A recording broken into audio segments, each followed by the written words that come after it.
Dua perusahaan beda sektor, dua strategi berbeda. Di video ini, kita bandingkan keduanya dari sisi kinerja keuangan, efisiensi, hingga kebijakan dividen. Siapakah yang lebih unggul? Mari kita mulai.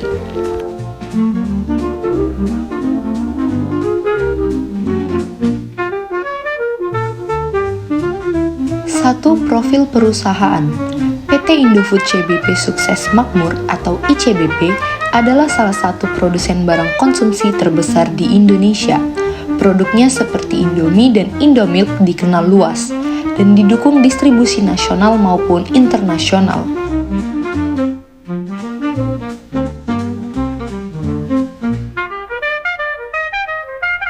Lalu yang kedua ada analisis rasio keuangan. Rasio likuiditas.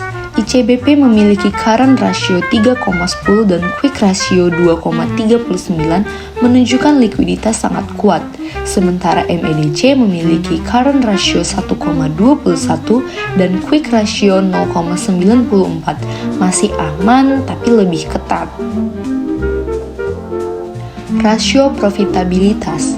ICBP unggul dalam efisiensi operasional dengan net profit margin 10,93% dan ROA 8,26%. MEDC punya margin lebih kecil, tapi ROE lebih tinggi, yaitu 20,28%. Ini menunjukkan pengembalian yang tinggi untuk pemegang saham meskipun lebih beresiko. Rasio solvabilitas. ICBP mencatat debt to equity ratio 0,92 menandakan struktur permodalan yang sehat dan konservatif. MEDC memiliki debt to equity ratio yakni 2,87 karena pembiayaan utang besar. Wajar di industri energi, tapi lebih beresiko. Lalu rasio aktivitas. ICBP punya perputaran aset 0,59, artinya lebih efisien dalam mengubah aset jadi penjualan. MEDC hanya 0,32, mencerminkan efisiensi operasional yang masih bisa ditingkatkan. Dan yang terakhir rasio pasar. ICBP punya PE rasio 15,48 dan PBV 3,7. Ini mencerminkan kepercayaan tinggi dari pasar. MEDC justru lebih rendah, dengan P 4,19 dan PBV 0,94 bisa dianggap undervalue, tapi juga mencerminkan risiko sektor. Dan yang ketiga, kebijakan dividen.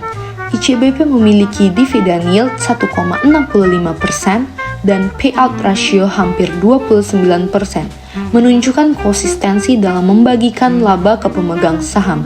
MEDC menawarkan dividen yield lebih tinggi, 3,78%, tapi payout ratio hanya 19%.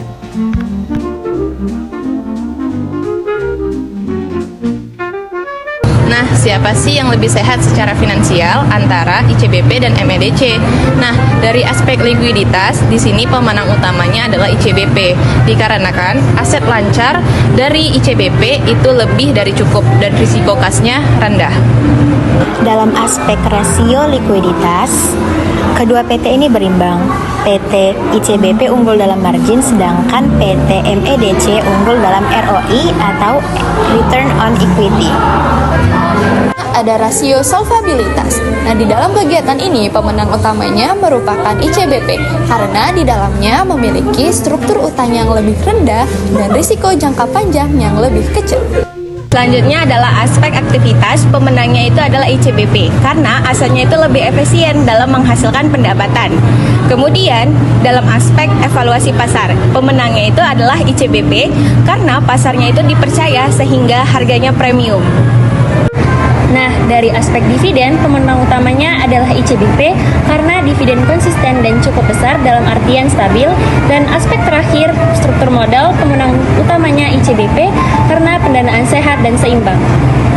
Nah, jadi teman-teman, ICBP menunjukkan kondisi keuangan yang sangat stabil dengan struktur modal konservatif, likuiditas tinggi, dan efisiensi operasional yang luar biasa. Perusahaan ini ideal bagi investor yang mengutamakan kestabilan dan pertumbuhan jangka panjang. MEDC meskipun lebih agresif dalam penggunaan utang, mampu memberikan imbal hasil tinggi terhadap ekuitas. Namun, sensitivitas terhadap harga komoditas dan beban bunga menjadikannya lebih beresiko, cocok bagi investor dengan profil risiko lebih tinggi.